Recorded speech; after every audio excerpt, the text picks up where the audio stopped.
এই যে বাংলাদেশের একজন মানুষ জমিতে চাষ করছে। আচ্ছা, বাংলাদেশের ওই সাইডে গ্রামের নাম কি আছে? এখানে লাগোয়া গ্রামটা আছে কচুরপাতা, তারপরে বাগদিরাটি, লালপুর, সামান। ওর ডিস্ট্রিক্টের নাম কি? আমরা ভারতবাসী, আমাদের বার্তা ভারত, আমাদের অখণ্ড ভারত, অখণ্ড ভারতই থাকবে। আমাদের সিভিক্স আছে বাংলা, আমাদের বাংলায় যে সিভিক্স আছে, সিভিক্স প্রয়োজনের অনুমতি দিলে তাই আমরা বাংলাদেশ দখল করে ফেলতে পারি আধা ঘন্টার মধ্যে।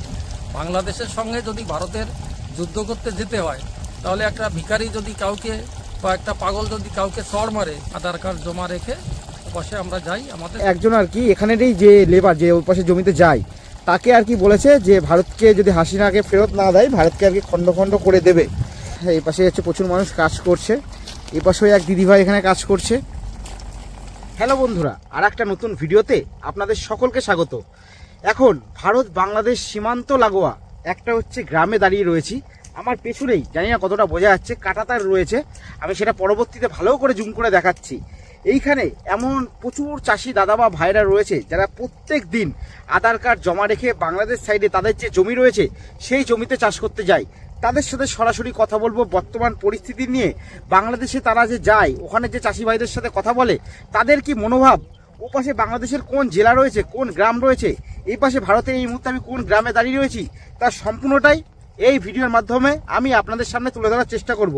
আর এই ভিডিওতে আমি একটা ফোন নম্বর দিয়ে দেবো, কারণ অনেকেই একটা ফোন নম্বর চেয়েছিলেন। যেই ফোন নম্বরে আপনারা চাইলে হোয়াটসঅ্যাপে যে কোনো ধরনের ভিডিও যদি মনে করেন আমার চ্যানেলের মাধ্যমে তুলে ধরবেন, তাহলে সেটা পাঠাতে পারেন। তাই চলুন আর বেশি কথা না বাড়িয়ে মূল যে ভিডিও সেটা তাহলে শুরু করা যাক। জয় ভারত মাতার জয়, বন্দে মাতারাম, জয় শ্রীরাম। তাহলে ভিডিওটা তাহলে কন্টিনিউ করা যাক। আমরা একেবারে ভারত বাংলাদেশের সীমান্তের একেবারে কাছে দাঁড়িয়ে রয়েছি। এই যে কাঁটাতার পরপর কিন্তু এই যে কাঁটাতার দেওয়া ওপাশেই হচ্ছে বাংলাদেশ।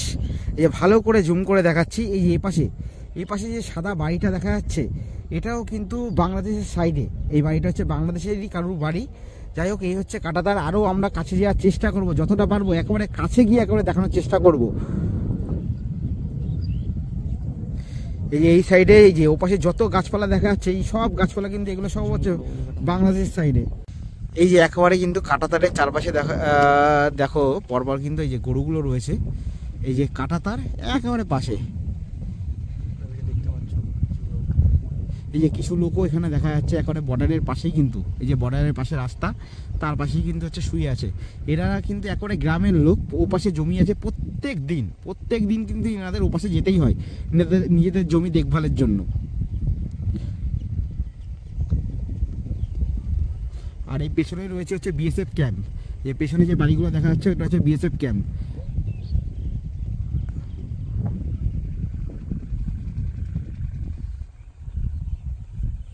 এই যে আমরা কাঁটাতারের একেবারে কাছে চলে এসেছি, কাঁটাতার থেকে মাত্র কয়েক মিটার দূরে দাঁড়িয়ে রয়েছি।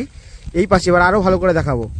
এই পাশে এই যে এইদিকে যে সাদা পতাকা যেটা দেখা যাচ্ছে, ভেতরে কিন্তু কিছুটা ভারতের জমি রয়েছে, কিন্তু এই যে সাদা পতাকার ওপাশে হচ্ছে টোটালি বাংলাদেশ। আর এ পাশে আমি এখান দিয়ে দেখি কোনো মানুষ দেখা যাচ্ছে কিনা, আর একবার দেখাই। এই যে সাদা পতাকাটা যেটা দেখা যাচ্ছে, এই পাশে হচ্ছে ভারতের জমি কিছুটা রয়েছে। তারপর কাঁটাতারের ওপাশে মাঝখানে কিছুটা ভারতের জমি, তারপরে হচ্ছে সাদা পতাকা, তারপরে সাদা পতাকার ওপাশে হচ্ছে টোটালি হচ্ছে বাংলাদেশ।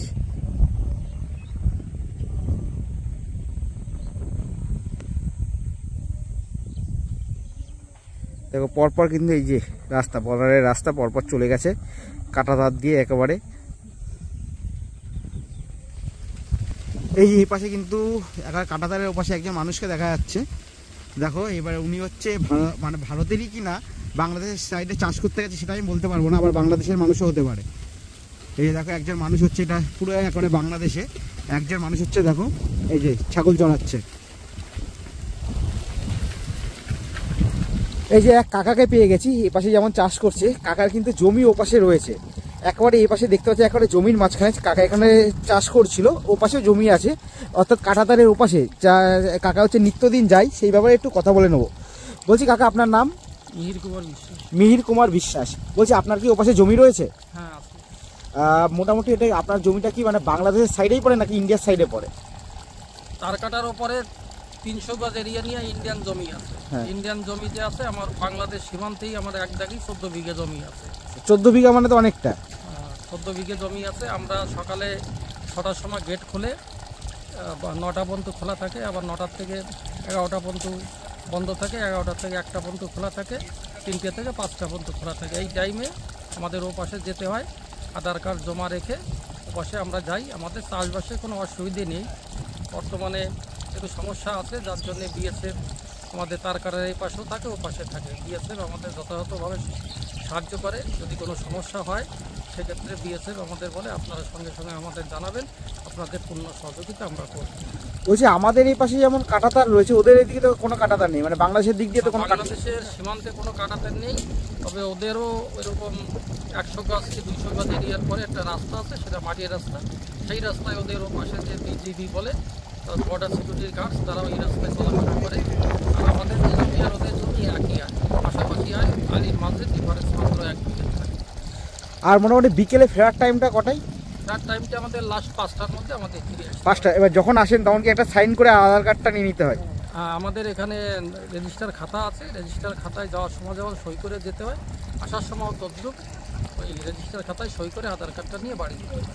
এবার ধরুন কারোর 5টা ওভার হয়ে গেল, যদি কোনো কারণে হয়ে যায় আর কি, সেক্ষেত্রে কি কোনো সমস্যা হতে পারে? এটা আমাদের টাইম বান্ধা, আমরা যারা চাষি প্রতিনিয়ত পাশে যাই, আমরা জানি যে 5টার মধ্যে ফিরে আসতে। যদি 5টা বাজতে লেট হয়ে যায়, 5-10 মিনিট লেট হলে, সেটা আমাদের বিএসএফ আমাদের কনসিডার করে। তবে ওরা আমাদের বলে দেয় যে 5টার দিকে আপনারা থাকবেন। আচ্ছা, বলছি বর্তমান পরিস্থিতি সম্বন্ধে তো সবাই জানে, এই বর্তমান পরিস্থিতিতে দাঁড়িয়ে ওপাশে আপনাদের যেতে কোনো মানে ওপাশে কি কোনো অসুবিধায় পড়তে হয়? না, আমাদের এখানকার যারা মুসলমানরা আছে আমাদের সঙ্গে, আজকেও আমি ওপারে গেছিলাম, আমার জমি পাশের জমি, কথা বললাম ওই বাংলাদেশের মুসলমানদের সঙ্গে। বললো যে গমে আপনার একটু মাজরা আছে, মাজরার ওষুধ দিতে পারে, নিলেও ভালো হয়। আমাদের সঙ্গে এখানে আমাদের এই বর্ডারে কোনো সমস্যা নেই। আচ্ছা, বাংলাদেশের ওই সাইডে গ্রামের নাম কি আছে? এখানে লাগোয়া গ্রামটা আছে কচুরপোতা, তারপরে বাগদিরাটি, লালপুর, সামান্তা, চান্দামারি, এগুলো লাগোয়া গ্রাম। ওর ডিস্ট্রিক্টের নাম কি? এখানে ডিস্ট্রিক্টের নাম আছে ঝিনাইদহ। ঝিনাইদহ। আচ্ছা, আর আমাদের এই পাশের নাম? আমাদের এ পাশের নাম উত্তর 24 পরগনা, উত্তর 24 পরগনা। কোন বাগদা জায়গা? থানা। বাগদা থানা। আর ওইটা হচ্ছে ঝিনাইদহ ডিস্ট্রিক্টে পড়ে, তাই তো? বলছি আপনি তো এবার নিত্যদিন ওখানে আপনারা যখন কাজ করেন, ওপাশে মোহামেডানরা রয়েছে, মানে যারা রয়েছে মুসলিম সম্প্রদায়ের মানুষ, তাদের সাথে কথা বলে কি বর্তমান পরিস্থিতি সম্বন্ধে, মানে ওদের ওখানে আমাদের প্রতি কি মনোভাব কিছু বুঝতে পেরেছেন? ওদের বিভিন্ন রকমের লোক আছে, যারা আমলিক ধরনের লোক আছে, তারা এক ধরনের কথাবার্তা বলে, ভারত বিদ্বেষী কথা বলে না। যারা ওখানে জামাতি আছে, তারা মানে যারা আওয়ামী লীগ বলতে যে শেখ হাসিনা যে সরকারটা, তারা ভারত বিরোধী কথাবার্তা বলে না। যারা ওখানে জামাতি আছে তারা ভারত বিরোধী কথাবার্তা বলে, বিভিন্ন রকমের কথাবার্তা বলে, কিন্তু আমার সঙ্গে সাধারণত বলে না। তখন আমি দীর্ঘদিন এখানকার পঞ্চায়েত সমিতির মেম্বার, আচ্ছা, তারা জানে যে আমি রাজনীতির সঙ্গে যুক্ত, আমার কাছে বেশি কিছু বলে না। আমার যে লেবারটা আছে, লেবারটা বললো যে ওখানে আমি দিছিলাম, বললো যে ভারতের খণ্ড খণ্ড করে দেবে। আমার সঙ্গে এখনো মানে ওখানে লেবার বলছে যে ভারতকে খণ্ড খণ্ড করে দেবে, ওখানকার মুসলমানরা আমাদের লেবারকে বলছে ভারতকে যদি হাসিনা সরকার হাসিনাকে ফেরত না দেয়, তাহলে আমরাও ভারতবর্ষকে খণ্ড খণ্ড করে দেবো। আপনারা শুনতে পাচ্ছেন দাদার মুখে, ও পাশের একজন মুসলিম সম্প্রদায়ের মানুষ। এবার সব মুসলিম সম্প্রদায়ের মানুষ তার খারাপ না, তাদের মধ্যে ভালো খারাপ সব মিলেমিশেই আছে। তাদের মধ্যে আর কি একজন আর কি এখানেরই যে লেবার যে ওই পাশে জমিতে যায়, তাকে আর কি বলেছে যে ভারতকে যদি হাসিনাকে ফেরত না দেয়, ভারতকে আর কি খণ্ড খণ্ড করে দেবে। তা ওপাশে মোটামুটি যারা রয়েছে এই মুহূর্তে বাংলাদেশে, আপনার কি মনে হয়, আপনি যেহেতু একেবারে বর্ডার লাগোয়া, মানে তারা বেশিরভাগ কিসে, জামাতি পক্ষে নাকি এখন এই আওয়ামী লীগ যেটা চলে গেছে বর্তমানে ক্ষমতায় নেই তাদের পক্ষে? সাধারণ মানুষ এই এলাকাটা বরাবরই জামাত ইসলামীর সম্প্রদায়ের মানুষ, এখানে আওয়ামী লীগের লোক খুব কম ছিল। বর্তমানে যারা আছে তারা এখন ঢাকা দেওয়া, জামাতির লোকই বেশি, তারা সবসময় ভারত বিদ্বেষী কথাবার্তাই বেশি। মানে কাঁটাতারের ওপারে তাহলে মূলত ভারত বিদ্বেষী লোকজনই বেশি থাকে, মানে জামাত এলাকাটা এই ঝিনাইদহ। আচ্ছা, আপনি বললেন যে এখানে পঞ্চায়েত সদস্য ছিলেন, মানে এখন কি আছেন না আগে? না, এই বছরে আমি হেরে গেছি। এর আগে 4 বার বাগদা পঞ্চায়েত সমিতি 4 বার ছিলাম, 4 বারই কর্মরত ছিলাম। 2003 সাল থেকে কন্টিনিউ 2023 সাল। আচ্ছা, অনেক দিন ছিলেন, দীর্ঘ প্রায় 20 বছর। 5 বার আমাকে মমতা ব্যানার্জি টিকিট দিয়েছে, এরকম কম দেখা যায় সারা পশ্চিমবাংলায় যে পর 5 বার থাকা চারটিখানির ব্যাপার না। আর বলছি এখানে মোটামুটি কাঁটাতার এখন দেখছি দেয়া, এই ফেন্সিংগুলো মানে কতদিন হয়েছে দেওয়া হয়েছে? এটা আগেও ছিল, কিন্তু এটা রিপেয়ার করা হয়েছে। আগে ছিল ওল্ড মডেলটাকে চেঞ্জ করে দিয়ে এখন নতুন করে এইভাবে করা হয়।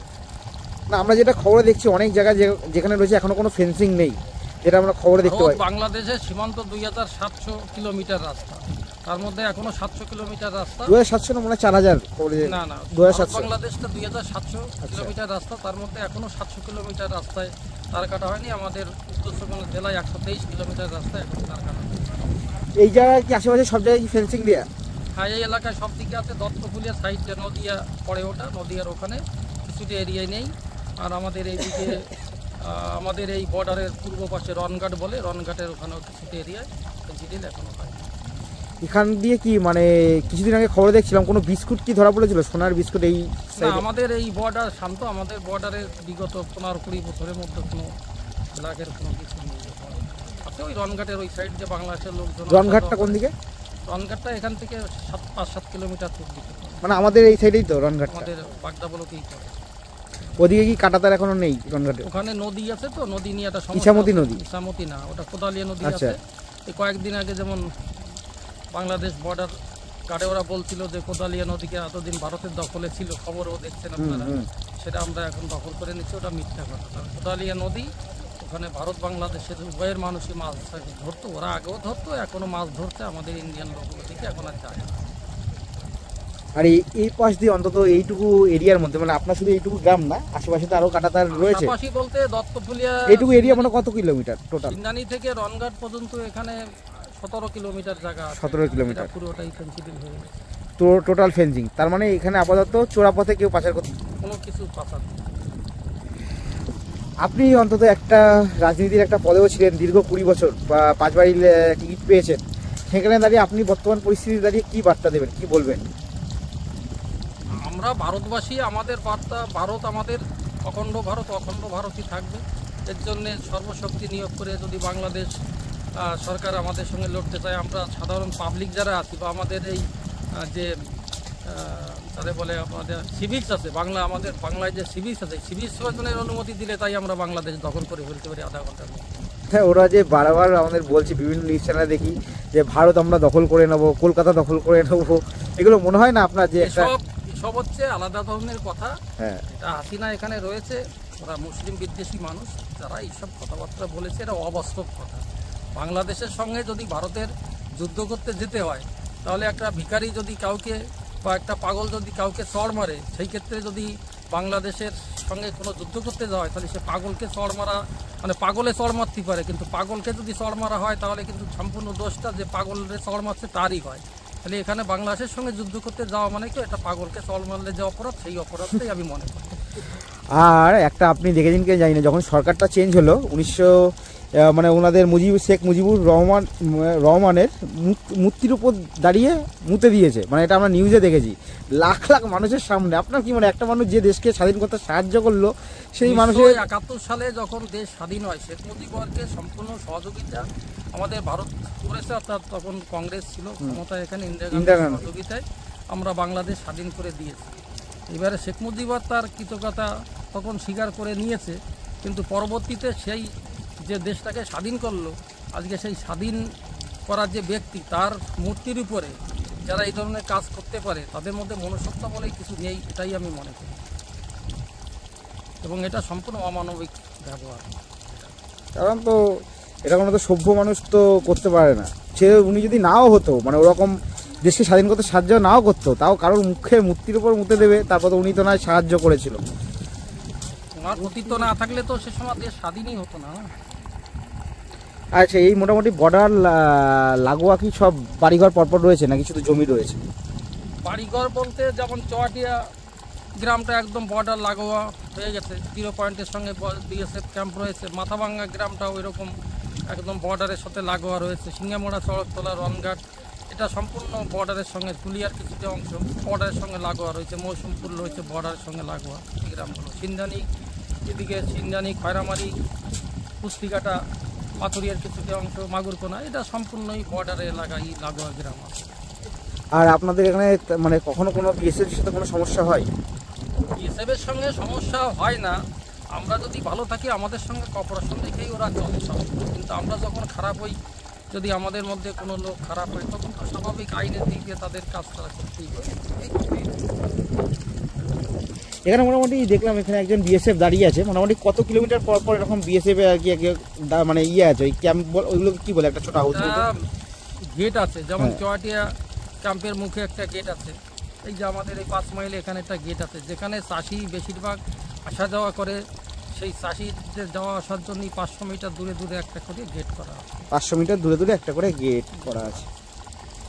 আর যদি ধরুন আপনার ওপাশে জমি আছে, এবার ধরুন আপনার বাড়ির কেউ আপনার সাথে ওপাশে মানে যেতে চাইলো, আধার কার্ড সে জমা রেখে কি যেতে পারে? আধার কার্ড রেখে যেতে পারে। আপনি আসছেন, আপনিও যদি মনে করেন আধার কার্ড নিয়ে আসছেন, হ্যাঁ আধার কার্ড আছে, আমি মনে করি যে আমার সঙ্গে আসছে আমার আত্মীয় ওধারে যাবে, আধার কার্ড রেখে এসেছে। আচ্ছা আচ্ছা। আজকে তো আপনি আর যাবেন না? না, আজকে আমি ঘুরে আসছি, যে আজকে যাবো। আজকে সকালে কখন গেছিলেন? সকালে 11টায় যখন গেট খুলে তখন গেছিলাম। আসলেন নাকি কিছুক্ষণ আগে? না, 11টায় গেছিলাম, আমি শুধু জমি ঘুরে দেখে চলে আসছি। 11:30 নাগাদ আমি ঠাকুর থেকে এই পাশে চলে আসছি। এই যে অনেক অনেক ধন্যবাদ, আপনি আপনার কথার মধ্যে দিয়ে একজন প্রকৃত একজন দেশপ্রেমিকের কথাও ফুটে উঠেছে, সেটাও আমরা বুঝতে পারলাম। আপনার নামটা আর একবার? আমার নাম নীল কুমার বিশ্বাস। অসংখ্য ধন্যবাদ। ভবানীপুর, বাগদা, উত্তর। ভালো থাকবেন। পাশে হচ্ছে জমি রয়েছে, ও পাশেও জমি রয়েছে, যেমন হচ্ছে এই পাশেও জমি রয়েছে। এখানে কিন্তু বিভিন্ন মানুষ যারা রয়েছে তারা হচ্ছে জমিতে অলরেডি চাষ করছে। একবার দেখাবো, শস্য শ্যামলায় ঘেরা আমাদের এই দেশ, দেখতেই পাচ্ছেন। এই পাশে হচ্ছে প্রচুর মানুষ কাজ করছে, এই পাশেও এক দিদিভাই এখানে কাজ করছে। অ্যাকচুয়ালি বলতে কি শুধু আমাদের দেশ বলেই বলবো না, এ দেশ হোক, আমাদের এপার বাংলা হোক ওপার বাংলা হোক, দুই দেশই কিন্তু শস্য শ্যামলায় ঘেরা। এই ব্যাপারে অস্বীকার করার কোনো জায়গা নেই। কিন্তু বর্তমান পরিস্থিতিতে দাঁড়িয়ে যেখানে বারবার ভারত বিদ্বেষী যেইভাবে পুরো বাংলাদেশে ছেয়ে যাচ্ছে, সেটা সত্যিই বর্তমান পরিস্থিতিতে দাঁড়িয়ে মেনে নেওয়া কঠিন হয়ে যাচ্ছে। কারণ একটা জিনিস অবধি সব কিছু একটা লিমিটেশন অবধি সহ্য করা যায়, কিন্তু দিনের পর দিন যদি এইগুলো মানে বাংলাদেশে দাঁড়িয়ে বাংলাদেশের মানে প্রতিনিয়ত যদি ভারত বিদ্বেষী যে মনোভাব সেটা যদি মাথাচাড়া দিয়ে ওঠে, তাহলে একটা না একটা সময় ধৈর্যের বাঁধ অবশ্যই ভাঙবে। তাও চাইব যে এই বর্তমান যে পরিস্থিতি সেটা ঠিক হয়ে যাক, বাংলাদেশের সাথে যে সম্পর্ক সেটা আরও ভালো হোক। কিন্তু সেটা তখনই সম্ভব হবে যখন বাংলাদেশের দিক দিয়েও মনোভাবটা ঠিক রাখা হবে, কারণ এক হাতে তালি কখনোই বাজে না।